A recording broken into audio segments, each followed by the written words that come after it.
أعوذ بالله من الشيطان الرجيم. بسم الله الرحمن الرحيم.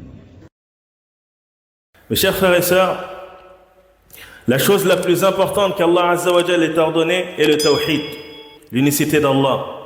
Et la chose la plus grave qu'il ait interdite est le shirk, le polythéisme. Allah Azza wa Jal nous dit wa'budu Allah wa la tushriku bihi shay'a, et adorez Allah et ne lui donnez aucun associé. Le plus grand des péchés et la plus grande injustice, c'est d'associer Allah subhanahu wa ta'ala. C'est pour ça qu'il nous dit inna shirka la dhulmun azim. Et le polythéisme est une énorme injustice. Et il dit aussi innahu man yushrik billah faqad harrama Allahu alayhi al-jannah wa ma'wahu an-nar wa ma lidh-dhalimin min ansar. Quiconque associe à Allah, Allah lui interdit le paradis et son refuge sera le feu. Et pour les injustes, il n'y aura point de secoureur. Et il dit aussi subhanahu inna Allah la yaghfiru an yushraka bih wa yaghfiru ma duna dhalika liman yasha wa man yushrik billahi faqad dhalla dhalalan ba'ida.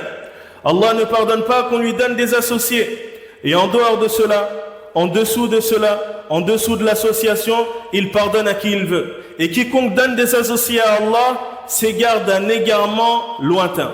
Donc Allah Azza wa Jal dans ces versets il t'informe que le shirk il ne le pardonne pas. Dans ces versets il t'informe que le shirk c'est le plus grand des péchés et que tout péché vient après le shirk et que tout péché est en dessous du shirk.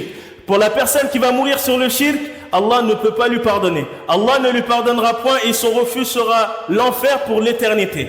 Amma pour la personne qui avant la mort commettait du shirk, était dans l'association, donnait des associés à Allah, mais s'est repenti de ce grave péché, Allah lui pardonne le péché.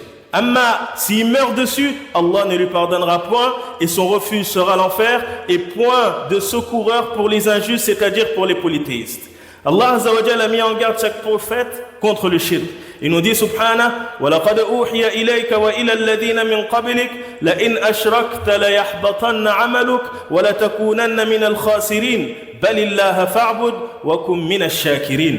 Et il t'a été révélé à toi ô Muhammad ainsi qu'aux prophètes avant toi, yani aux prophètes qui t'ont précédé, si tu donnes des associés à Allah, tes œuvres seront certes vaines et tu feras partie du nombre des perdants ici-bas et dans l'au-delà. Adore donc Allah et sois parmi les reconnaissants.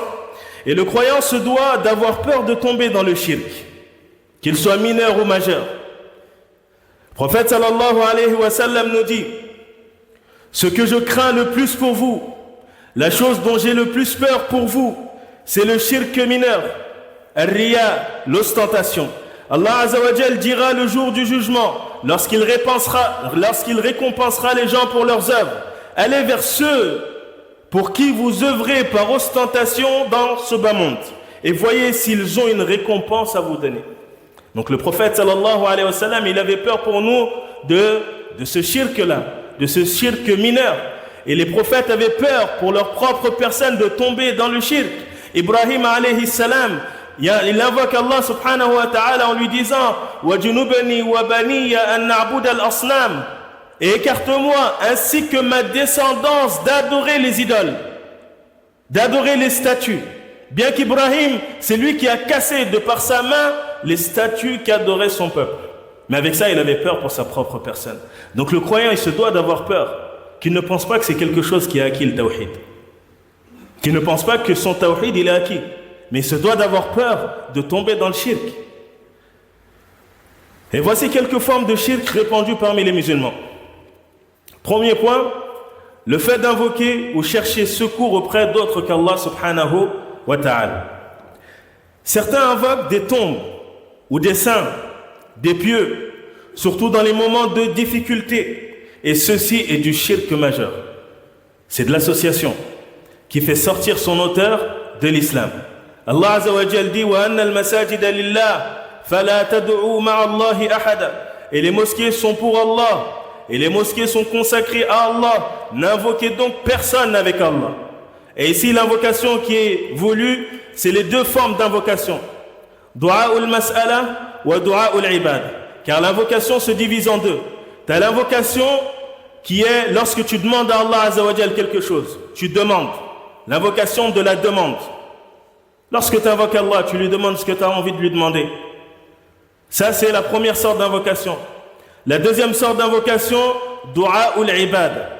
C'est l'invocation de l'adoration. C'est-à-dire que toutes les formes d'adoration vont entrer dans cette catégorie-là. Parce que toi, quand tu adores Allah Azza wa Jal, il y a une forme de demande implicite. Quand tu pries, peut-être que tu ne demandes pas à Allah Azza wa Jal directement le paradis. Mais le fait que tu pries et que tu adores Allah, ça implique cette demande-là. Ça implique que tu demandes à Allah le paradis et qu'il te mette en protection contre sa colère, contre l'enfer. Donc ça rentre dans cette deuxième catégorie-là. Et certes, les mosquées sont pour Allah, n'invoquez donc personne avec Allah. N'adorez donc personne avec Allah. Et il dit aussi subhanahu wa ta'ala وَمَنْ أَضَلُّ مِمَّنْ يَدْعُو مِنْ دُونِ اللَّهِ مَنْ لَا يَسْتَجِيبُ لَهُ إِلَى يَوْمِ الْقِيَامَةِ وَهُمْ عَنْ دُعَائِهِمْ غَافِلُونَ وَإِذَا حُشِرَ النَّاسُ كَانُوا لَهُمْ أَعْدَاءً وَكَانُوا بِعِبَادَتِهِمْ كَافِرِينَ. Et qui est plus égaré que celui qui invoque en dehors d'Allah, celui qui ne saura lui répondre jusqu'au jour de la résurrection, alors qu'ils sont indifférents à leurs invocations. Et quand les gens seront rassemblés pour le jugement, ils seront leurs ennemis et nieront leurs adorations pour eux. C'est-à-dire ces personnes qui ont été adorées en dehors d'Allah. Quand les gens les invoquent, ils sont indifférents à ces invocations qui sont faites pour eux. Et Yawm al-Qiyamah, ils se désavoueront de ces personnes-là qui les ont invoquées en dehors d'Allah subhanahu wa ta'ala. Et ils seront leurs ennemis face à Allah tabaraka wa ta'ala. Et le prophète sallallahu alayhi wa sallam nous dit, certes l'invocation et l'adoration.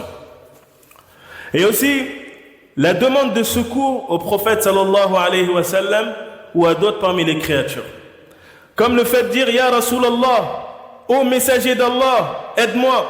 Ou Madadoun ya Rasulallah, secours ô messager d'Allah, viens-nous en secours. Tout ça c'est des formes de shirk. Et cela revient à invoquer autre qu'Allah subhanahu wa ta'ala. Car tu as des personnes, lorsqu'ils sont dans la difficulté, ils invoquent le prophète. Ils disent, Ya Rasulallah, viens-nous en aide. Ya Rasulallah, donne-nous ci, donne-nous ça. Et ça revient à invoquer le prophète sallallahu alayhi wa sallam. Le prophète, il ne peut pas te venir en aide. Le prophète, il est dans sa tombe, alayhi salatu wa sallam.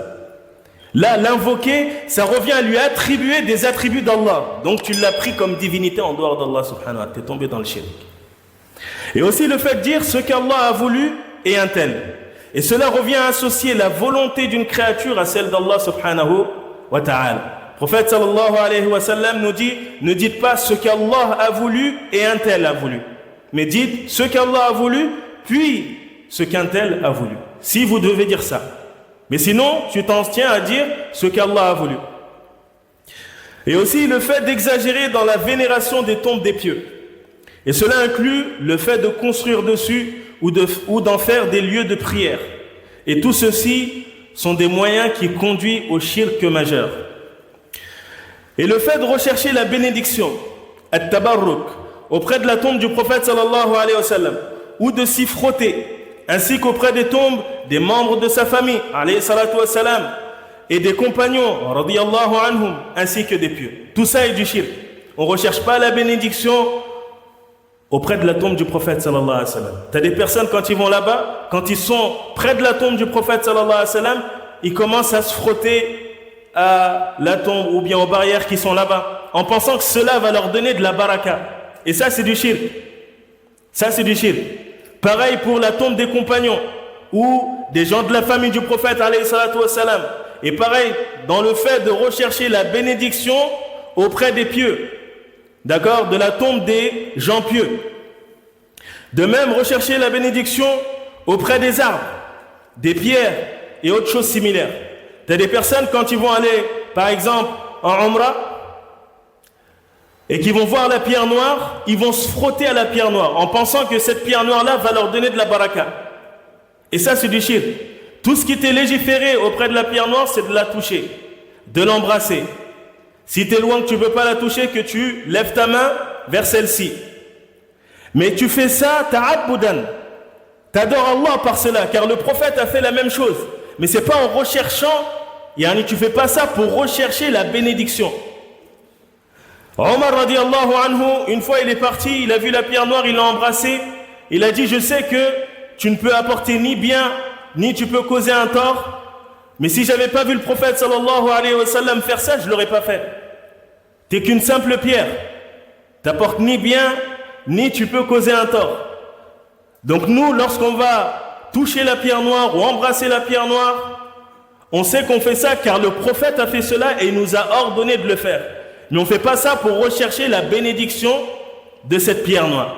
Il y en a aussi qui vont se frotter au rideau de la Kaaba en cherchant la bénédiction de celle-ci. Et tout ça, c'est du shirk, c'est pas permis.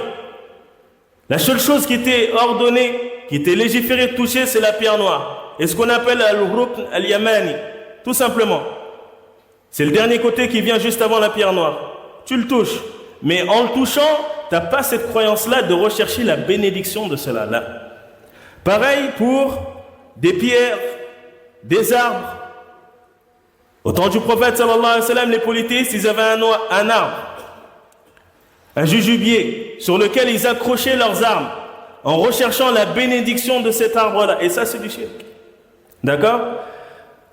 Le fait de rechercher la bénédiction aussi auprès des gens pieux, des savants, c'est quelque chose qui est interdit. Et c'est un moyen qui mène au shirk. La seule personne à qui il est autorisé de rechercher sa bénédiction, c'était le prophète alayhi salatu wassalam. C'est pour ça que les compagnons, ils recherchaient la bénédiction du prophète sallallahu alayhi wa sallam. Dans ses cheveux, dans ce qui était sur lui, dans ce qu'il a touché. Ça c'est spécifique au prophète alayhi salatu wassalam. Amma les gens pieux qui sont venus après, il n'était pas permis de rechercher leur bénédiction, comme on le faisait avec le prophète sallallahu alayhi wa sallam. Et c'est bien pour ça que les compagnons, ils n'ont pas fait ça entre eux. Personne n'allait rechercher la baraka de Abu Bakr, bien qu'Abu Bakr c'est le meilleur de cette communauté. Personne ne viendra pour être meilleur qu'Abu Bakr. Mais avec ça, les compagnons, ils le savaient, ils connaissaient le rang d'Abu Bakr. Ils n'ont pas recherché la bénédiction de Abu Bakr. Donc ça te montre que c'était une spécificité qui était au prophète alayhi salatu wassalam et qu'il est interdit de rechercher la bénédiction d'autres que lui alayhi salatu wassalam. Et aussi la sorcellerie, la divination, la consultation des voyants. Le prophète sallallahu alayhi wa sallam nous dit: quiconque va voir un voyant ou un devin et croit en ce qu'il dit a mécru. Et ce a mécru en ce qui a été révélé à Muhammad sallallahu alayhi wa sallam. Tu n'as pas le droit d'aller voir des sorciers, pratiquer la sorcellerie, consulter des sorciers, faire de la sorcellerie ou se faire faire de la sorcellerie, tout ça c'est de la mécréance. Aller voir les devins, les consulter, croire en ce qu'ils disent, tout ça c'est de la mécréance. Jurer par autre qu'Allah subhanahu wa ta'ala, comme dire par le prophète, ou sur la vie de ma mère, sur la tête de ma mère, sur ma vie, tout ça, ça rentre dans le shirk, ça fait partie des plus grands des péchés. Et les gens, malheureusement, ils prennent ça à la légère. Car quand tu jures, en réalité, tu jures par quelque chose de sacré. Et qu'est-ce qui est plus sacré qu'Allah subhanahu wa ta'ala?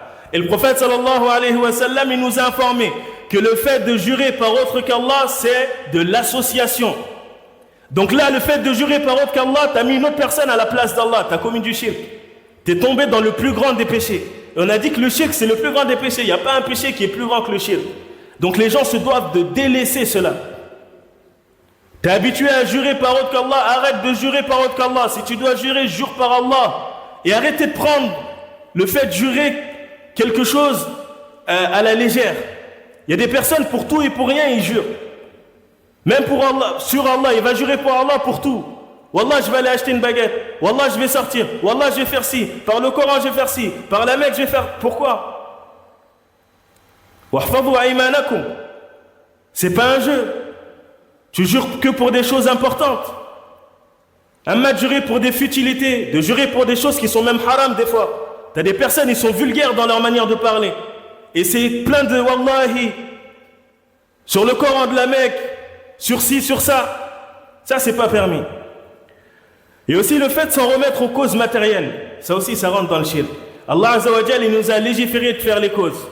Mais les causes restent des causes. Il faut que tu aies pour croyance que la cause est une cause. Amma celui qui donne, c'est Allah Azza wa Jal. Celui qui prive, c'est Allah Azza wa Jal. Donc toi, tu fais les causes et tu t'en remets à Allah. Wa ala Allahi fatawakkalu in kuntum mu'minin. Et placez votre confiance en Allah si vous êtes croyant. Donc si vous n'êtes pas croyant, vous n'allez pas placer votre confiance en Allah. Donc les causes restent des causes. Et aussi le fait d'accrocher des talismans, des gris-gris, des anneaux, des cordes, des objets, porte-bonheur, comme l'œil bleu, le fer à cheval, la manne fatma, les trèfles à 4 feuilles, etc. Soit en guise de porte-bonheur ou pour repousser le mal ou le mauvais œil. Tout ça, c'est du shirk. Tout ça, c'est du shirk. C'est pas ce petit morceau de fer, ce morceau de bois qui va te protéger, ni du mauvais œil, ni du mal. Là, tu as mis une chose en tant que cause, alors qu'Allah Azza wa Jal ne l'a pas mis en tant que cause, et qui n'est pas connu comme étant une cause pour cela. Donc là, ça devient du shirk. Et aussi, la superstition. La superstition, c'est interdit. Le prophète sallallahu alayhi wa sallam, il nous a interdit cette superstition. Et ça rentre dans le shirk. Tu as des personnes, ils ont de la superstition dans des périodes de l'année. Par exemple, dans tel mois, il ne faut pas se marier, ça porte malheur. Ou dans des chiffres, le nombre 13, ou des choses comme ça. Ils pensent que ça porte malheur. Là, tout ça, c'est de la superstition qui est interdite. Ou le fait de passer sous une échelle, ou de casser un miroir, ou de se croiser les doigts comme ils font, en pensant que ça va porter bonheur. Toutes ces choses-là, c'est de la superstition. Et toute la superstition est interdite. Sous toutes ses formes. Et aussi le fait de consulter l'horoscope. Tu as des personnes, ils sont habitués à regarder l'horoscope. Qu'est-ce qu'il dit par rapport à son signe astrologique? Toi, tu vas avoir tel problème. Toi, ça va bien se passer cette semaine pour toi. Tout ça, c'est du shirk. Tu n'as pas le droit de le consulter. Tu n'as pas le droit de le consulter. L'islam t'interdit cela. Donc ça, c'est quelques formes de shirk qui sont répandues auprès des gens aujourd'hui. Et il est important aux musulmans de connaître sa religion, d'apprendre ce que c'est que le shirk. Le shirk, ça annule toutes tes œuvres. Toutes tes œuvres. Et ça fait que la personne, elle reste éternellement en enfer. Et beaucoup de musulmans, ils sont loin de connaître le shirk. Et si tu ne connais pas le shirk, tu vas forcément tomber dedans sans le savoir. D'où l'importance d'apprendre cette noble religion qui sera la cause de notre entrée au paradis, si on la met en application, bien sûr. Qu'Allah subhanahu wa ta'ala nous écarte du shirk. ربنا آتنا